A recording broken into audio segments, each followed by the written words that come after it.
세상에는 많은 사람들이 살아가고 있잖아요. 그렇게 되어지는데 우리가 딱 사람을 구별하기 쉽게 말하잖아요.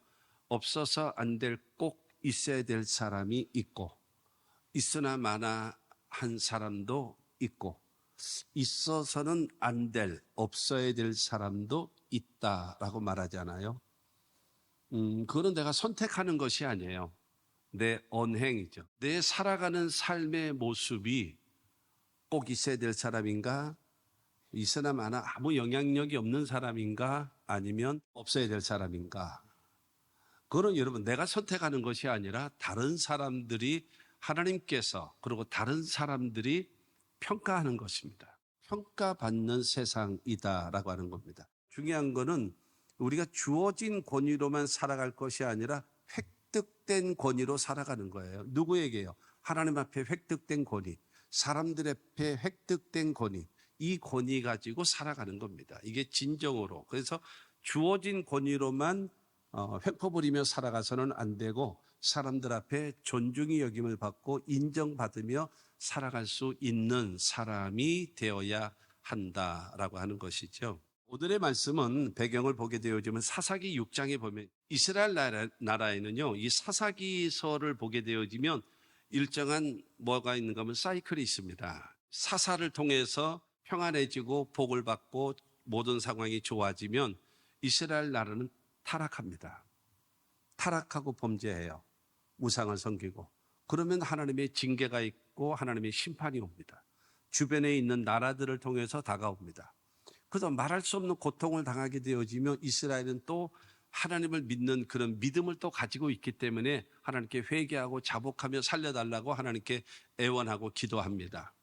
그러면 하나님께서는 사사를 통해서 그 민족을 다시 구원시켜줘요. 그래서 그 나라가 다시 평안함이 이루어지고 그 다음에 부강해지게 되어지죠. 그러면 그렇게 되어지면 사람은 해이해지면 이 신앙을 계속 간직하면 좋겠지만 사사가 죽게 되어지고 평안함이 지속되어지면 또 바로 그들은 타락이라고 하는 이것이 계속적으로 반복적으로 순환되어져 가는 거예요. 그래서 일정한 그들의 사이클이 있었습니다. 내 개인의 삶에 선순환이 이루어지는가 아니면 악순환이 이루어지는가를 한번 돌이켜 봐야 될 필요가 있다라는 거죠. 나의 인생에 악순환이 되어진다면 원인이 무엇일까를 분석해 봐야죠. 원인, 왜 그럴까? 그러면 어떻게 하면 고칠 수 있을까를 분석해야죠. 그러고 나서 깨달아야 되고 결단해야 되고 실천하게 되어지면 선순환으로 바뀌어질 수가 있을 것이다 라고 하는 것이죠. 사사기 6장을 통해 가지고 이스라엘 백성들이 우상을 섬기고 하나님 앞에 범죄하자 미디안이라는 나라를 중심으로 해서 아말렉, 그 다음에 동방 사람들 세 나라가 연합으로 해서 이스라엘을 쳐들어오는 거예요. 그들을 약탈하고 있는 거예요. 그들에게 고통을 주는 겁니다. 그리고 완전히 이스라엘을 멸망시키려고 하고 있었던 것입니다. 그때에 하나님께서 세우신 이 사사가 있었는데 그가 바로 기드온이라는 사람이에요. 기드온이 용사를 이제 300명이 되어져. 처음에 32,000명, 그 다음에 10,000명 남고, 그 다음에 300명이 남았죠. 그들의 무기는 뭐였었는가 하면은 첫째로는 나팔이 있었고요. 두 번째로는 횃불이 있었고, 세 번째로는 항아리가 있었습니다. 뭐 칼, 활, 뭐 창 이런 게 아니라 말도 안 전쟁터에 나가는데요. 그래서 어떻게 하는가 하면 항아리를 땅 때려요. 그래서 팍 깨지죠. 300명이 동시에 항아리를 깨뜨리는 거예요. 그리고 횃불을 깜깜한 밤중에 높이 드는 거예요. 높이 들면서 기드온의 칼이여 하고 외쳐요. 그러면서 나팔을 불어대니까는 약 한 30여만 명이 넘는 미디안과 아말렉과 동방 사람들이 놀란 거예요. 큰 대군을 불러서 우리를 몰아내려고 하는구나 라고 하는 것으로 느껴지고 이 사람들이 우왕좌왕하다 보니까 같이 있었던 동료가 적으로 보이는 거예요. 서로 찌르고 그러면서 죽기 시작하는 거예요. 그러면서 그들이 도망가는데 기드온의 병사들이 끝까지 따라가면서 그들을 전부 다 멸절을 시킵니다. 그래서 위대한 이 승리를 이루었던 사람이 누군가 하면 기드온이라고 하는 사사이었습니다. 그러자 이스라엘 백성들이 여러분 이 기드온한테 와가지고 당신이 우리나라의 왕이 되어지면 전쟁이 없을 겁니다. 왕이 되어주시오. 그리고 당신의 아들들이 대를 이어서 우리나라의 대대로 왕이 되어주시면 좋겠습니다라고 와서 요청을 하게 되어졌습니다. 그렇게 되어지자 사사기 8장 23절 말씀을 보면 기드온이 그들에게 이르되 내가 너희를 다스리지 아니하겠고 나의 아들도 너희를 다스리지 아니할 것이요 여호와께서 너희를 다스리리라 하니라. 그러니까는 여러분, 이스라엘이라는 나라는요, 하나님과 더불어 하나님과 함께 하나님과 같은 편이 되어져서 적들과 싸워서 이기는 자가 이스라엘입니다. 이스라엘이 무엇인가 하면 하나님과 더불어 겨루어 이겼습니다. 하나님과 싸워서 이긴 자가 아니라 하나님이 파트너, 하나님이 동력자, 하나님과 동맹을 이루어서 앞에 있는 적들과 싸워서 이기는 자, 그가 바로 이스라엘입니다. 그래서 기드온이 그 얘기를 하는 것입니다. 나는 너희의 왕이 될 것이 아니고 내 아들들도 당신의 왕이 되지 않을 것이다. 하나님께서 이스라엘을 다스리실 것이다 라고 여러분 말하게 되어졌습니다. 그 기드온에게 하나가 문제가 있었는데 뭐가 있는가 하면은 부인을 많이 뒀어요. 부인을 많이 둬서 자식을 낳는데 아들들만 70명을 낳습니다. 그렇게 되니까 이제 이 원치 않게 자동적으로 지도자 역할을 그 70명의 자식들이 이렇게 하게 된 것이죠. 이제 그 중에 여러분 아비멜렉이라고 하는 첩의 자식이 있었는데 이 아비멜렉이 자기 어머니의 고향이 세겜입니다. 세겜이라고 하는 지역으로 가가지고 그 세겜 지역 사람들한테 말합니다. 여러분 70명이 이 나라를 이끌어가는 게 좋겠습니까? 아니면 한 사람이 이끌어가는 게 좋겠습니까? 묻지요. 그러니까 당연히 뭐 지도자가 많으면 뭐해? 한 사람이 이끌어가야 일사불란하게 가지 않겠냐라고 말하는 겁니다. 그래서 여러분 이 아비멜렉이 당신들이 나를 지원해서 나를 왕으로 세우신다면 이 세겜성 사람들, 당신들은 나라를 이끌어가는 지도자급으로 내가 만들어 줄 것입니다 라고 공약을 해요. 그러니까는 굉장히 여러분 이 세겜 사람들이 우리 동네 사람이 왕이 되면 뭐 좋지 뭐, 그리고 우리가 한 자리 다 해먹을 수 있지 않겠어? 이제 이러한 여러분 이 분위기가 싹 돌게 된 거예요. 그러자 이 아비멜렉이 조폭, 이들을 여러분 돈으로 그들을 사는 거예요. 그 다음에 기드온의 아들 70명의 형제들을 다 세겜으로 초청을 합니다. 그들과 말하자면 잔치를 베푸는 것처럼 초청을 한 다음에 여러분 이 조폭과 깡패들을 중심으로 해가지고 68명을 다 쳐 죽입니다. 배만 달을 따름이지 전부 다 기드온의 아들들 70명인데 자기 빼놓고 막내 요담이라고 하는 막내가 그런 일을 할 때에 도망을 갔어요. 그래서 68명을 그 자리에서 다 쳐 죽이는 거예요. 그 다음에 그들은 바로 아비멜렉을 이스라엘의 왕으로 세운다라고 옹립을 하게 되어지는 것입니다. 오늘 본문 말씀 7절 말씀을 보면 사람들이 요담에게 그 일을 알림해 요담이 그리심산 꼭대기로 가서 서서 그의 목소리를 높여 그들에게 외쳐 이르되 세겜 사람들아 내 말을 들으라 그리하여야 하나님이 너희의 말을 들으시리라 라고 말하는 겁니다. 기드온의 70명의 아들들 가운데 막내인 요담이 그리심산 위에서 말하면서 세겜 사람들아 너희는 내 말을 들어라. 너희들은 지금 잘못 행하고 있다라고 얘기하는 것입니다. 그래서 오늘 본문 말씀을 통해서 나오게 되어지면 나오는 감람나무, 무화과나무, 포도나무 같은 좋은 나무가 있고 그 다음에 또 나올 가시나무가 있는데 좋은 나무인 무화과나무, 감람나무, 포도나무 같은 자들은 너희들이 다 죽였고 아무 쓸모없는 아비멜렉을 너희가 왕으로 세웠다라는 거예요. 그렇게 되어지면서 너희들은 잘못된 선택을 했고 그 다음에 잘못된 판단을 했다라는 겁니다. 그러면서 너희들의 이 판단 잘못되어진 것은 하나님 앞에도 잘못된 것이고 목숨을 걸고 미디안과 동방 사람들과 아말렉이 쳐들어왔을 때 목숨을 걸고 이스라엘을 구원한 우리 아버지 집안에 대한 대우도 잘못한 것이고 뿐만이 아니라 사람으로서 이런 행위를 할 수 있느냐? 오늘 말씀을 통해서 나를 바라보고 그 다음에 우리가 당신은 어떤 사람인가도 우리가 또 물을 수 있는 것이 되어져야 되지 않겠나라고 하는 것입니다. 첫째로 감람나무와 같은 사람이 있습니다.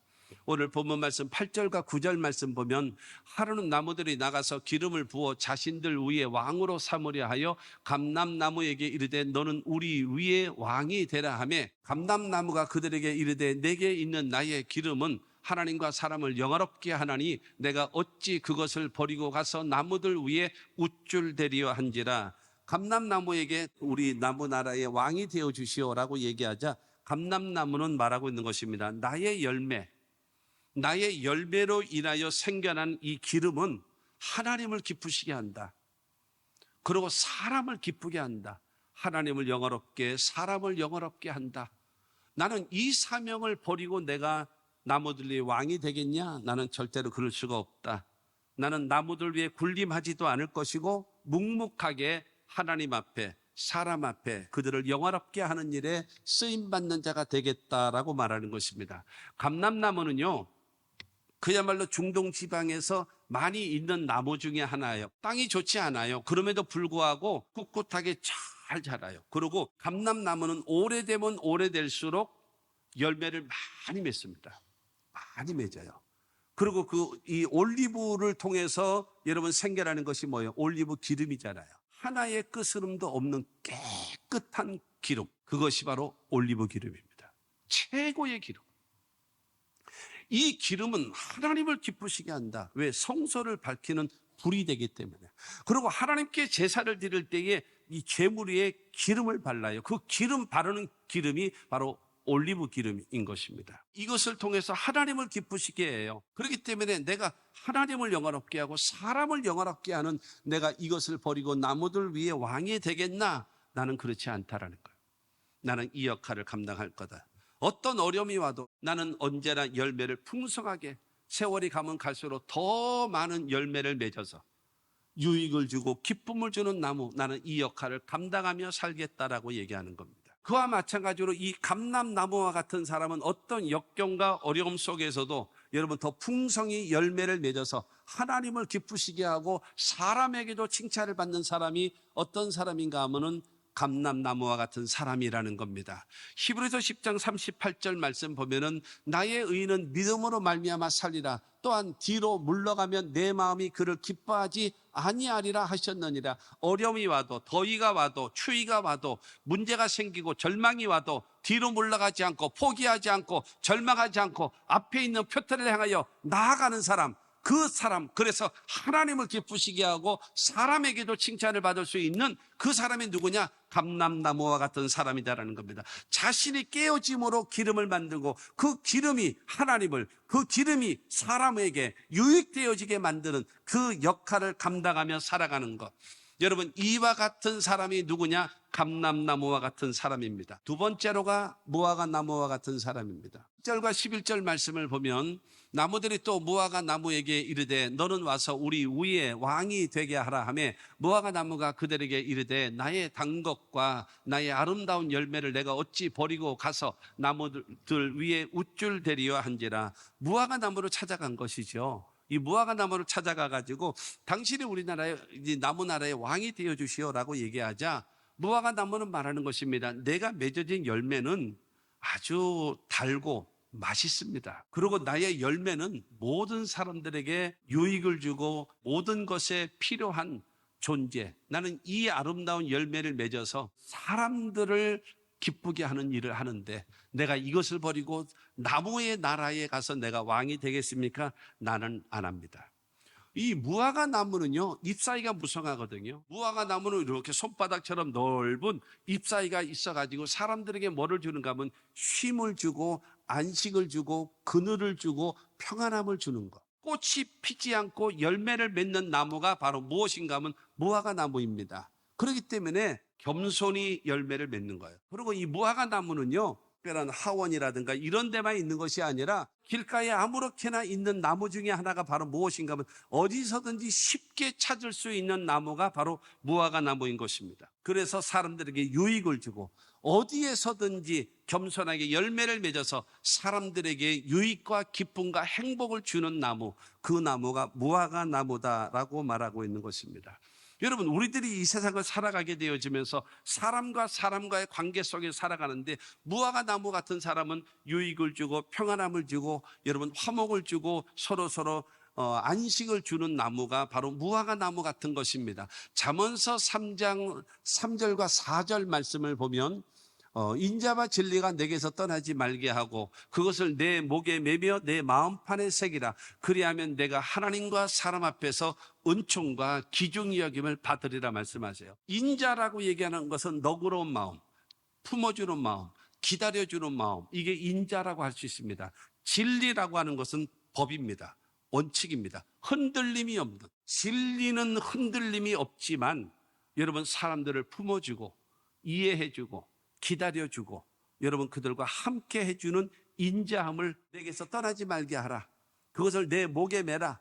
내 마음판에 새기라. 이 말은 무슨 말이에요? 너의 삶의 모습이 그렇게 그 원칙, 인자와 진리를 적용하고 실천하면서 살아가는 자가 되라는 거예요. 그리하면 하나님과 사람 앞에서 은총과 기중이 여김을 받을 수 있겠다라는 겁니다. 그러니까 이 무화과 나무는 어떤 사람인가 하면 너그러운 자야. 사람들에게 유익을 주고 그늘을 주고 쉼을 주고 안식을 주고 평안함을 줄 수 있는 그 나무가 어떤 사람이냐면 무화과 나무와 같은 사람이다라는 겁니다. 세 번째 사람은 누구냐면 포도나무와 같은 사람입니다. 12절 13절 말씀 보면 나무들이 또 포도나무에게 이르되 너는 와서 우리 위에 왕이 되라 하며 포도나무가 그들에게 이르되 하나님과 사람을 기쁘게 하는 내 포도주를 내가 어찌 버리고 가서 나무들 위에 우쭐대리오 한지라. 포도나무에게 네가 와서 우리의 왕이 되라 라고 얘기하니까는 아니야, 나의 열매는 포도주가 되어져서 하나님을 기쁘시게 하고 사람에게도 기쁨을 주는 것이 나의 열매야. 포도나무는요, 다른 나무를 심으면 열매가 맺지 못하는 산기슭 같은데 거기다가 세워놔도 열매를 잘 맺는 나무, 그 나무가 포도나무입니다. 이것을 통해서 술을 담그기도 하고요, 그 다음에 즙을 짜서 사람들에게 유익을 주기도 하고, 포도주를 얘기하면 뭘 상징하는가 하면요, 하나님의 성령을 상징하거든요.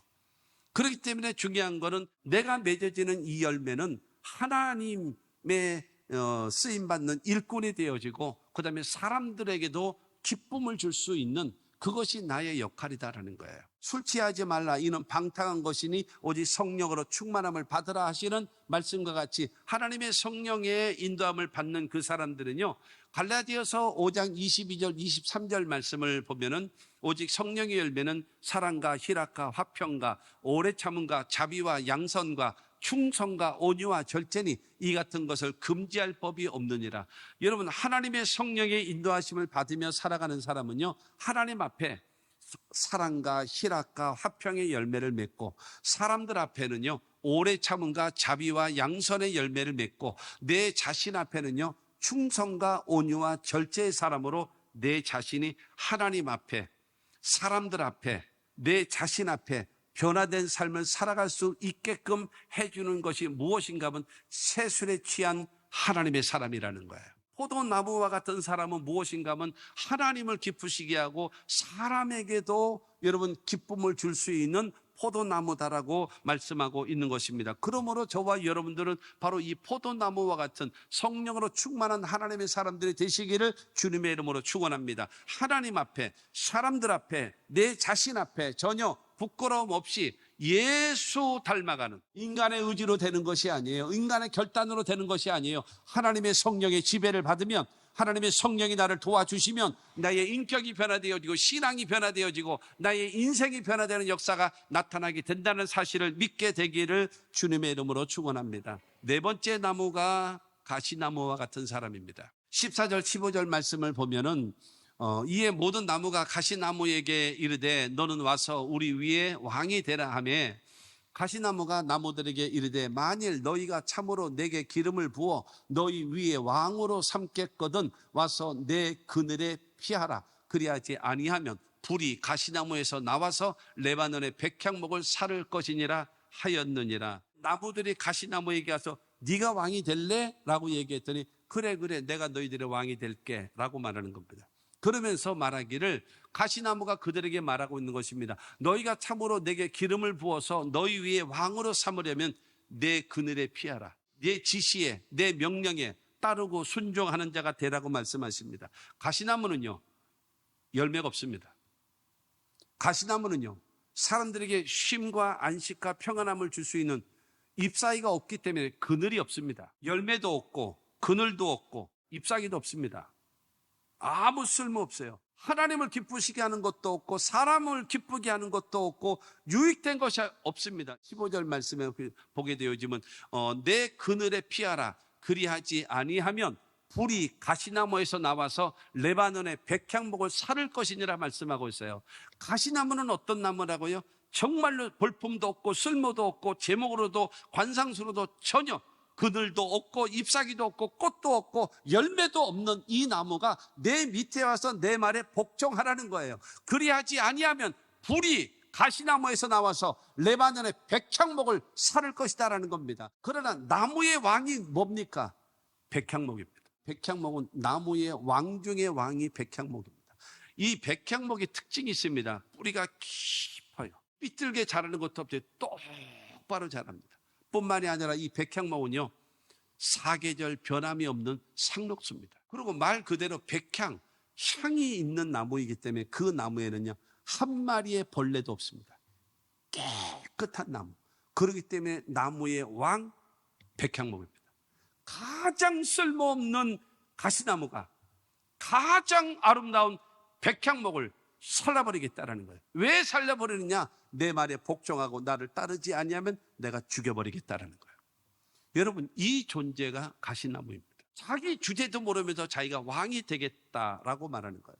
지금 이 요담은요, 이 아비멜렉이 가시나무 같은 존재라고 지금 말을 하고 있는 것입니다. 여러분, 이런 가시나무와 같은 사람이 나라의 지도자가 된다면, 이 가시나무와 같은 사람이 여러분 교회의 지도자가 된다면, 여러분 이 가시나무와 같은 사람이 우리가 속해 있는 하나의 단체의 지도자가 되어진다면 모든 사람들은 불행해질 겁니다. 그러나 무화과나무나 포도나무나 감람나무와 같은 사람이 여러분 지도자가 되어진다면 유익되어지고 행복하게 되어지고 열매 맺게 되어지고 승리할 수 있지 않겠습니까? 결론적으로 말씀드리게 되어지면요, 그러면 감람나무가 있죠, 무화과나무가 있죠, 그 다음에 포도나무가 있잖아요. 이 세 나무 한 그룹, 또 한 그룹은 뭐예요? 가시나무. 왜 이 세 나무와 여러분 가시나무가 차이가 있을까요? 그 첫째는요, 이 세 종류의 나무는 하나님 중심입니다. 근데 이 가시나무는요, 자기 중심이에요. 하나님 중심이냐 자기 중심이냐. 중요한 거는 이런 말씀을 들을 때 이건 나에게 주시는 말씀으로 들어야 되는데 나하고 상관없는 얘기를 하고 있고 나에게 주시는 말씀이라고 생각을 해야죠. 하나님 중심의 새 나무, 자기 중심의 가시나무. 두 번째로는요, 섬김의 사람과 지배의 사람입니다. 새 나무는 하나님을 섬기고 사람들을 섬기는 존재예요. 그러나 정말로 쓸모도 없는 이 인간이 자기가 지배하겠다라는 거예요. 자기가 왕이 되겠다라는 거예요. 세 번째는요, 열매를 통해서 유익을 주는 자가 있고, 아니면 내 말을 듣지 아니하면 내가 너를 불을 통해서 살을 것이다, 태워서 죽여버릴 것이다. 파괴적인 사람입니다. 하나님 중심의 사람이냐 자기 중심의 사람이냐, 섬김의 사람이냐 지배의 사람이냐, 열매를 통해서 유익을 주는 사람이냐, 열매도 개뿔도 아무것도 없으면서 파괴하고 여러분 자기 자신이 그 권위를 내세워서 상대방이 윽박지르고 여러분 혈기를 내는 이와 같은 사람인가, 나는 어떤 존재인가를 돌이켜 봐야 할 것입니다. 감람나무, 무화과나무, 포도나무와 같은 사람은 없어서 안 될, 꼭 있어야 될 존재입니다. 가시나무와 같은 사람은 우리는 여러분 정말로 모든 공동체에서 있어서는 안 될 존재입니다.